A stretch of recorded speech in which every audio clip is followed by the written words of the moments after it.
How are you guys doing? We're good. How about yourself? Good. Where are you now, Abdullah?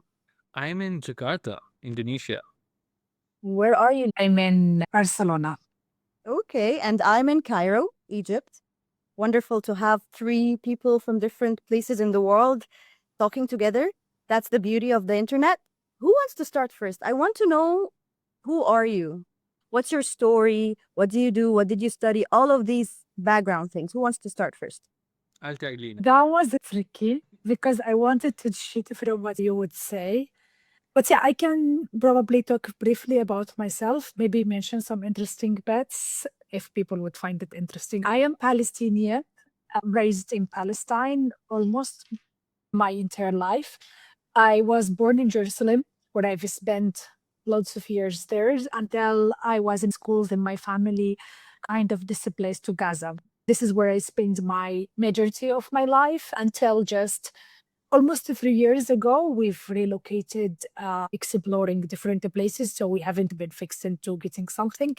And we were about to go back to Palestine in 2003. But obviously, then this is where a lot of stories of displacement has started, including ours. I am on the professional side. I do work in a lot of things. People would call me the person who would work in anything. I am a digital person. I work as a developer. I work as a project manager. I do some designs. I work in operations and business development. I always prefer to work in a place which is like small, where I can grow up myself alongside with my colleagues. And right now I work with Yalla Cooperative. We are a flat structured cooperative where we have half of our team as Palestinians. I used to work when I was in Palestine, mainly with helping Palestinian tech talent get employment opportunities. And I'm really proud to say that I have helped over 300 people in a course of 4 years getting employment opportunities remotely with overseas companies. Because the idea, we always wanted Palestinians to grow as in Palestine rather than leaving Palestine. And that's why we've started the idea of remote working, and then it grown massively across some places.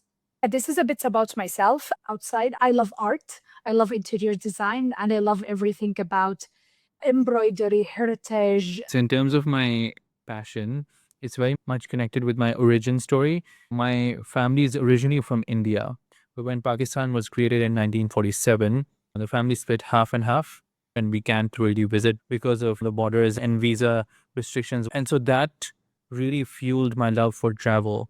I want to break borders, travel the world, and that's something that I do. I'm a father of homeschooled kids, right? So we are a traveling family. We move from one place to another. And that also is connected with my passion for history books as well as love for languages. So all of that is connected with my origin. I was born and raised in Islamabad, Pakistan.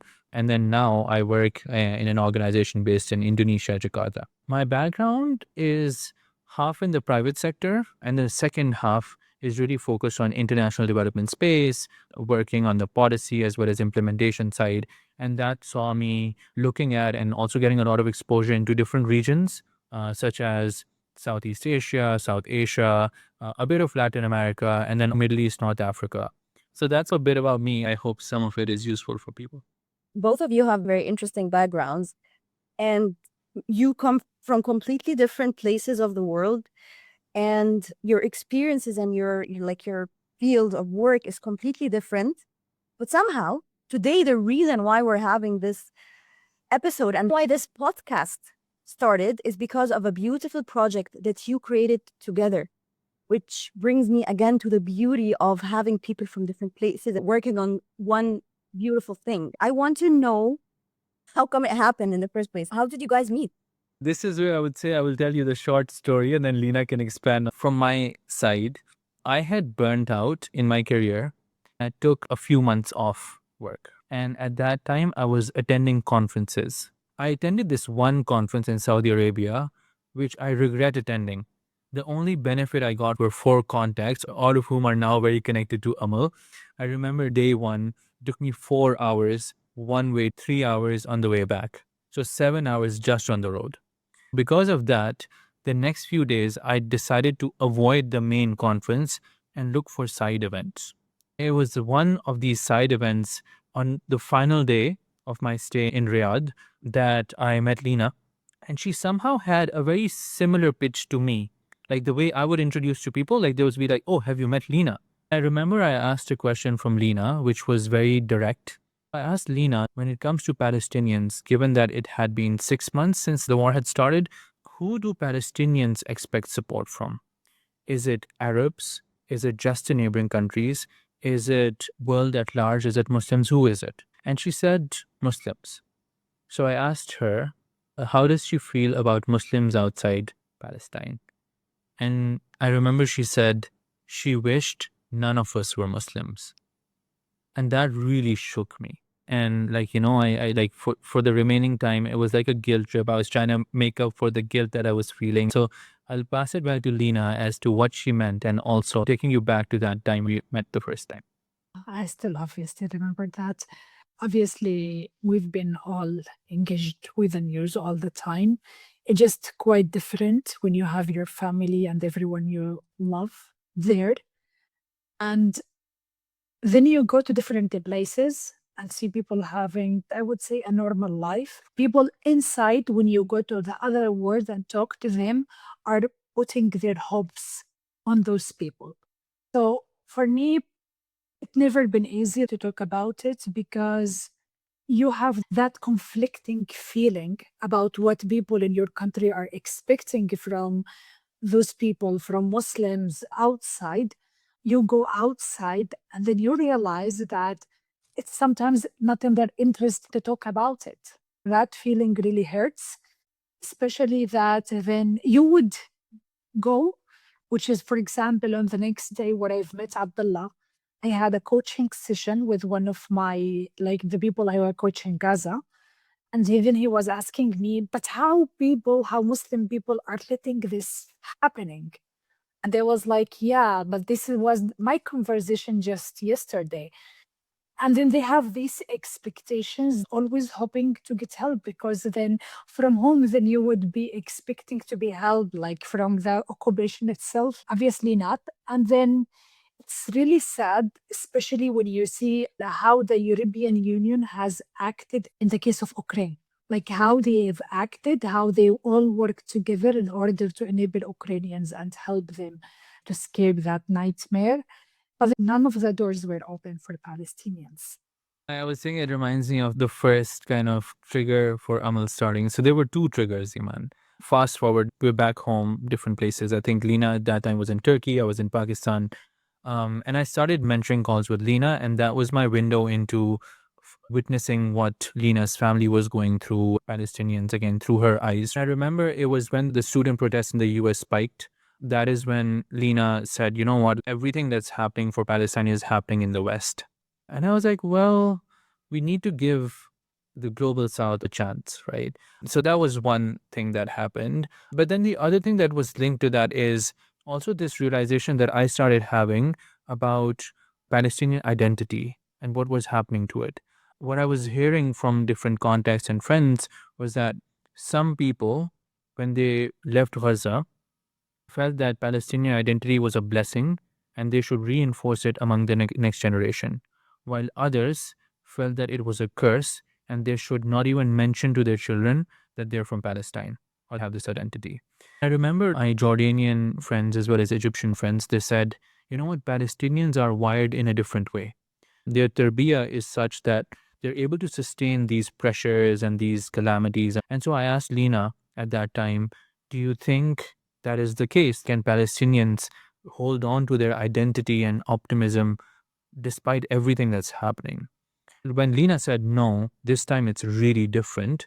That's when our quick reaction was we need to do something about preserving and reinforcing identity among these people in their most vulnerable time. So that was one big thing. The second, which is linked with Ukraine, is that I remember Lina, and this is maybe a few days before we formally started Amal, posted a job post on LinkedIn. It was a white background post which said she's looking for developers for her company and Palestinians are encouraged to apply. The post went a bit viral. It had 20,000 reactions, and LinkedIn brought the post down. They censored it, saying that it's a discriminatory post because it's mentioning one nationality only, right? So that was when we were like, what? Like, it's gone to that level. 2 days later, we started Amal. We didn't mention Palestine, but we had a watermelon in the background just to indicate that we have a preference for Palestinians for that. But Lina, back to you. And it was shocking with all of their answers. They can block your account, but I needed to call and send them all the different posts where they have allowed opportunities, like for Ukraine, like for organizations who encourage like hiring Ukrainians because they are underprivileged, and they even needed to challenge the law and share with them that it's because I was talking to Dublin office at that time, but then I was sharing them, but there is a law that for underprivileged people, so why you don't then see that Palestinians is underprivileged to be specified? And they did not have an answer. They never had an answer. Again, like censored in this way. It was a really disturbing conversation. And then I was talking to Abdullah, and he was trying to come with a creative ideas about how we can do it indirectly. But I was also frustrated because why? Why I would do indirectly for people who are being like under bombardment, just helping them with the training or with opportunities. I remember we had one person from LinkedIn, so many people in that session about how they can do their profile. We had a stronger presence from people in Palestine. And it was really surprising because imagine being under all of their circumstances, but still thinking about how your LinkedIn can be enough for job opportunities. So it was really surprising to have that number of people in the session, but also these different follow-up questions as well. And to extent that people were asking us in the session, would we be excluded because people perceive us as not having the good environment to work? And that was a huge concern for a lot of people. Rather than being supported, they were trying to find their own ways of how they can gain that support. So we made that post, the one Lina is referring to, and it was basically calling out both volunteers as well as participants. I remember when we were posting that, both Lina and I posted on our LinkedIn accounts, I was concerned about how we get to Palestinians because the volunteers would still come. Lina was concerned whether any volunteers would come because Palestinians going to come anyway. When we both posted, it went viral on both sides. Within a week, we had 500 volunteers sign up from 20 different countries, and we had 2,000 Palestinians sign up from 12 different countries, both inside Palestine and outside, right?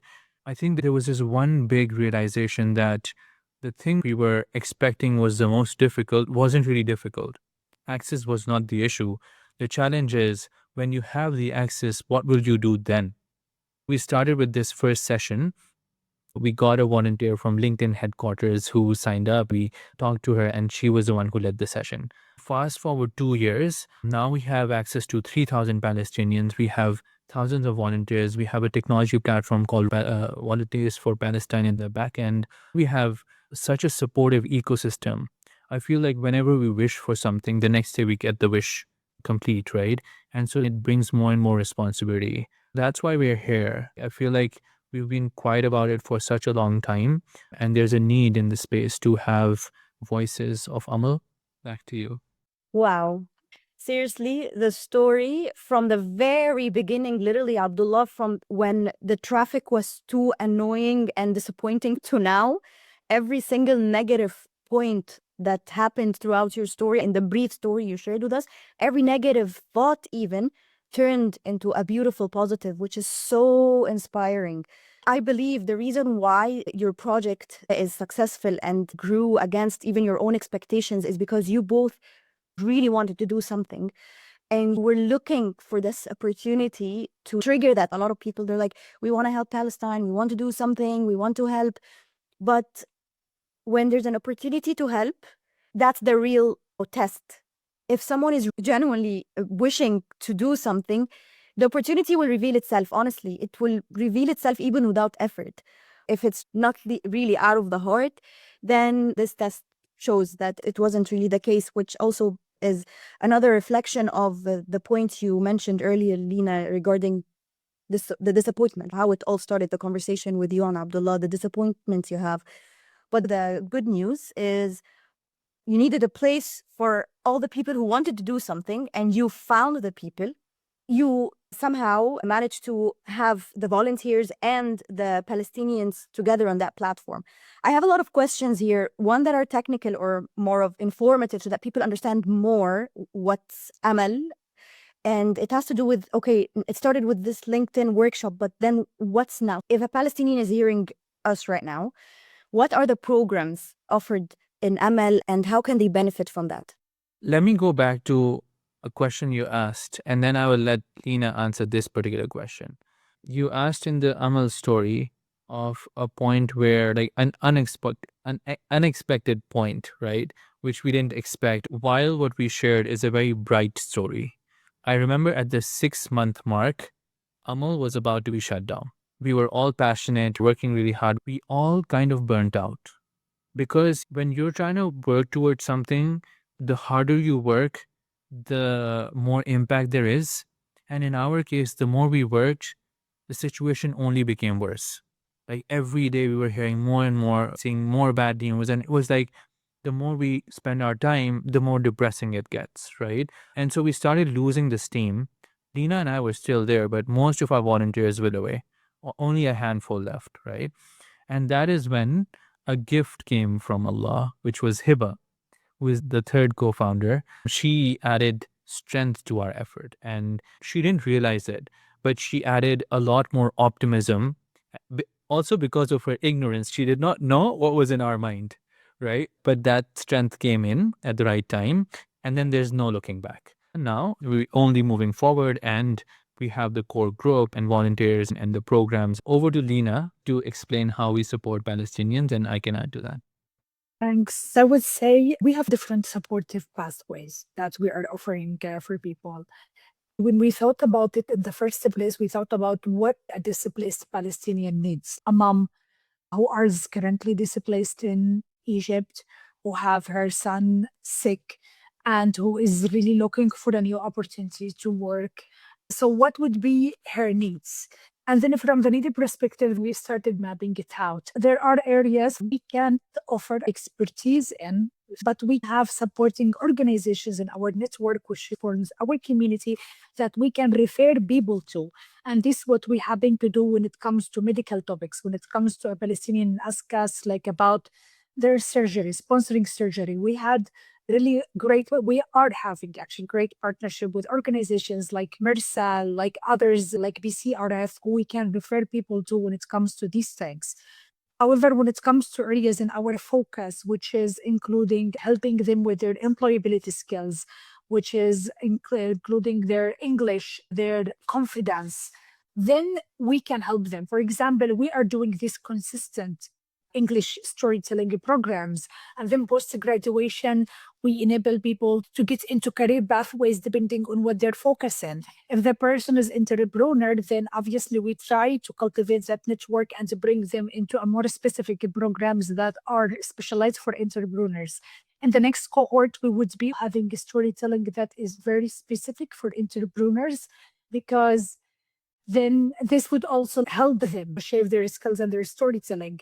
So these really depend on the needs, I would say, of people. And then we try to organize these pathways, whether that is a group one-to-one or connecting them with another organization who knows their need more. So basically, as we were mentioning, it all started from identity. Whatever we are doing, we are trying to reinforce identity and enable Palestinians to derive confidence from their identity and lived experiences, no matter how traumatic they might be. One of the things that we feel is a big hurdle is recovering the power to imagine the future, right? The big challenge we're trying to address. So while job creation, employability, upskilling, scholarships, all of them are eventual outcomes that our participants and graduates have achieved over the past 2 years. The real thing is that we're trying to remove obstacles in their thought process and their imagination and creativity to dream the world as they want it to be, and not let others dictate or enforce narratives. In some ways, the work we do sometimes delays job matching because we feel that what they require at that moment is a safe space to process what they've experienced and to be connected to a community that deeply cares about them and will remain with them for the lifelong journey. Mission is to provide them that community, the safe space to have clarity about the future, confidence about the present, and to be very conscious about the past and how it shapes them and how they can have meaningful impact in the world. So it's because of those aspects that it becomes a special place. And I think what makes it even more different is that we're not a funded organization. While we're registered as a US nonprofit with a 501(c)(3) status, over the past 2 years, we've relied on no funding. It's purely volunteer. All of us are volunteers. There is no single person who's paid in this journey. Because of that, there are no KPIs pressurizing us. When we create our program or goals, the only thing we care about is impact. And the only one making the decisions are Palestinians. So there is this unspoken rule between us, the co-founders, that if Abdullah thinks there's an amazing idea and Hiba agrees with it, but Lina thinks it's a crappy idea, then it's a crappy idea, right? So that's kind of like how things have been and what we've been doing so far. This is so beautiful, thinking about the future and giving back Palestinians control of the narrative and the imagination of their own future. Having no KPIs and working without funds and just focusing on impact and all of that, when was the moment you realized you were on the right track? Like we've talked about, or you mentioned a time where you almost quit the whole thing. If you want to reflect more on that, I would love to hear more. Like, what was exactly the trigger or the situation that led you to think that? Also, I would like to know the moment you decided it's all worth it, we're on the right track, and we should keep going. I think we will have different responses to that. So I'm curious about what Lina has to share, and then I will share mine. Maybe my answer would be maybe a lot of people won't be happy with my answer. But I would say there is a lot of moments of that. One is obviously when you hear the really nice stories about people, when you talk to them after the program. For example, we have that English storytelling program. And then I do one-on-one with people to know more about how they feel about the program. Did we end the program in the right time or they need more and those sort of things. And then when people start talking to me about how this is a life transforming experience for them and how they are really happy with the outputs and how that changed, triggered that big change in their life, I would definitely say, like, yeah, we have done the right thing.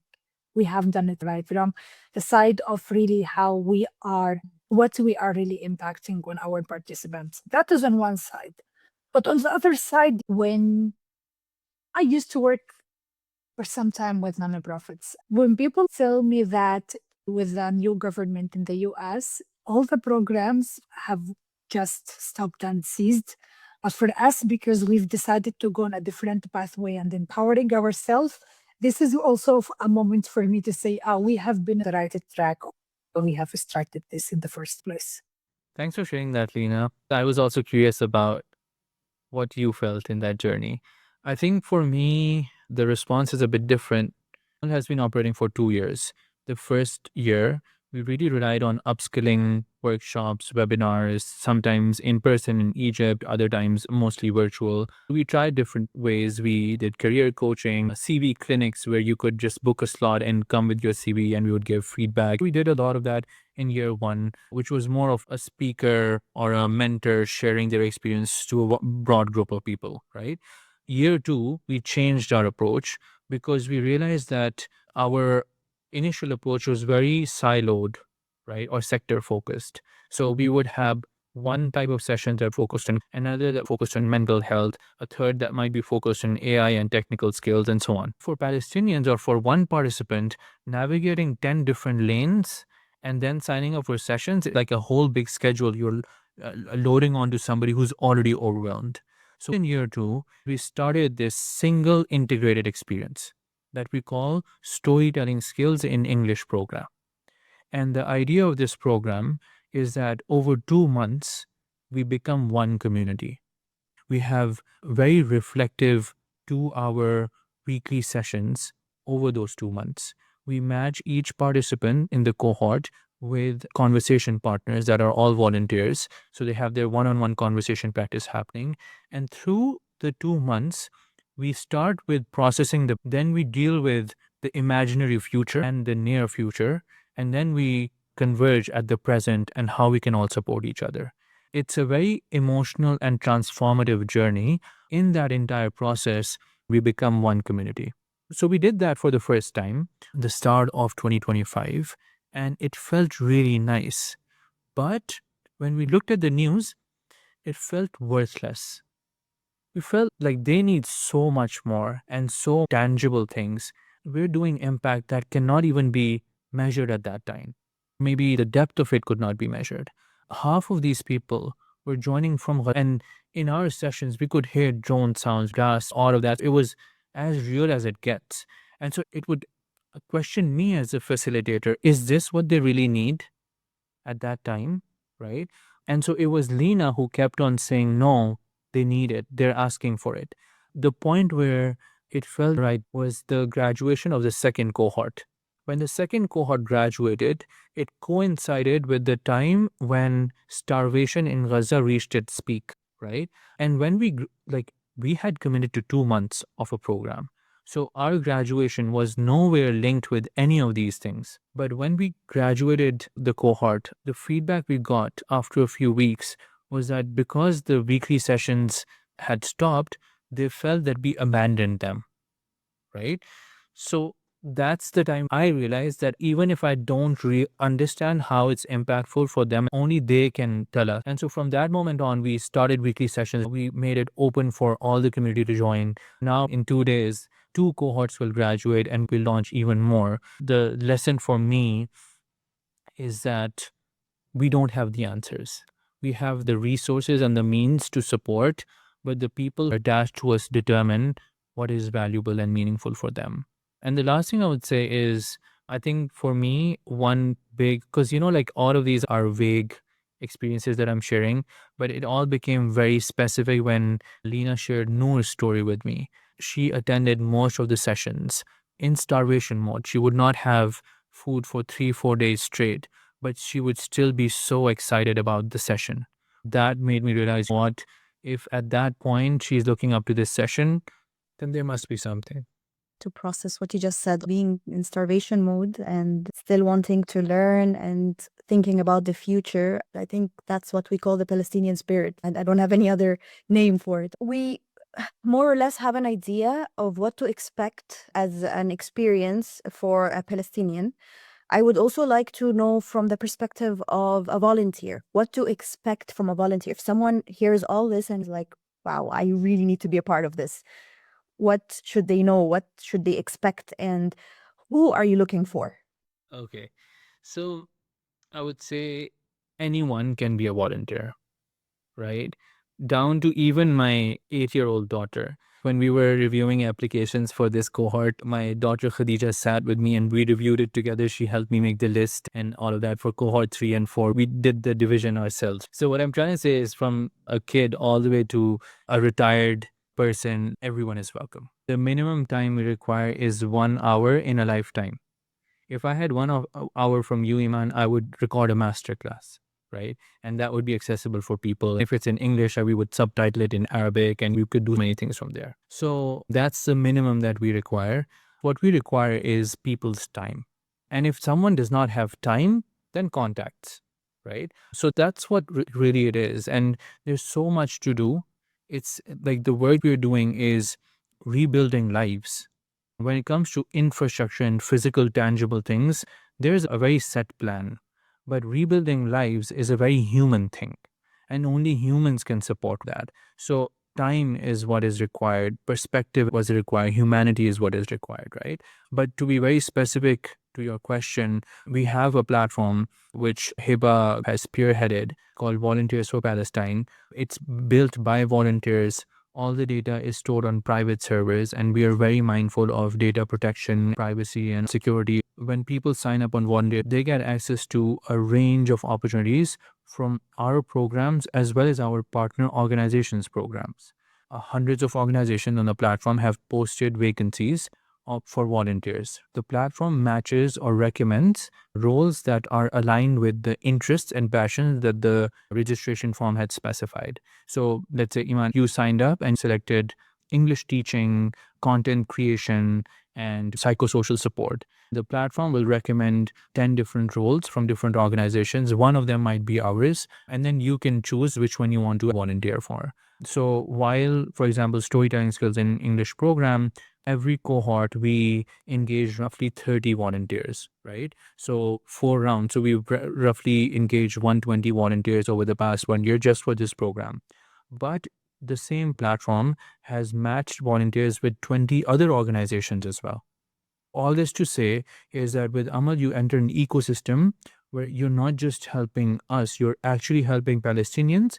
We and our partner organizations are different paths to support them. And it's aligned with different skills and passion that each volunteer brings. Do you have anything you would like to add, Lina, to this point? Sorry, not really. I think Abdullah has covered it all in a nice way. It's all about making partnership than having them working in something specific, because we are building our community and the volunteers and the participants are our community. So yeah, it is that way that we go around what they want. You asked about how the experience is for volunteers, right? To be honest, most of our volunteers are not students. They're professionals or people who are retired. So they have clocked in a number of years of experience, right?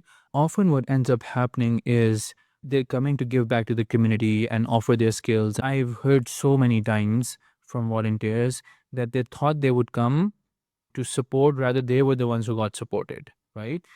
So that's a common thing. We realize that given how real and up close volunteers get to Palestinians, a big area of need is psychosocial support for volunteers as well, right? So we have a separate team that manages bi-weekly virtual spaces where volunteers can come together. They're facilitated and provided support, and their mental health and community part is strengthened. So they are the ones holding strong and offering support in sessions rather than receiving support that way. We also have a partnership with the Humanitarian Coaching Network. This is a group of 1,000 coaches experienced in humanitarian settings. Jason and HCN have been very generous, and volunteers are able to get matched one-on-one with these certified experienced coaches and coaching sessions as well. Most of the podcasts we've talked about the participant side, but there's a parallel space where we provide similar support to volunteers so that both sides, when they meet,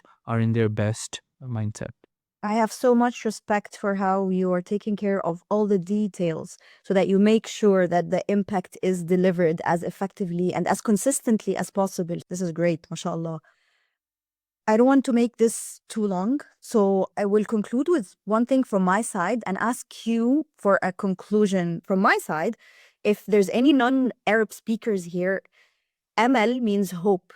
We have an Arabic saying, which is something we say when the name is literally describing the thing or the person.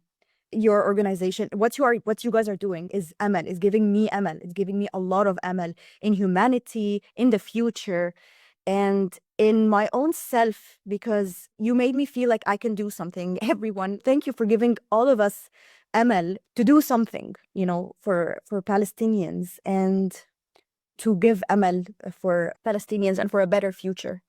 What I would like each one of you to do right now is if you would summarize everything about Amal in one sentence, what would that sentence be? And follow it by also a call to action. If you want to tell one thing to everyone who's watching us right now, what would it be? Now, maybe I would say it's a hard question, not really easy to in one sentence. Yeah. One, well, we can find hope in anything we do, right? Don't ever discard or not feel confident about the small actions that you do, because they all add up and they all make a difference. So if I would wanted to encourage people about one action is that no matter how they are getting hesitant about perfecting their action, I would say go sometimes spontaneous and do what you want. If we would wait for the perfect moment to start Amal, it would have never come. Doing things and just not being held back by perfect would always make it easier for you to start? What I would say is two things. One, if consuming content makes you feel helpless, it's a good indication that it's time for some action. Second, don't do good work alone. Find a community. If you do it alone, you'll likely Love get that. burnt out. But if we do it together, regardless of the banner or the branding, we stand a much better chance against everything that's happening in the world. Thank you so much, Abdullah. Thank you, Lina. Thank you for having me for the podcast of your initiative. And thank you for being with me on the first episode. Thank you, everyone who joined and listened. If you have any questions, you can always send us and we'll be happy to answer.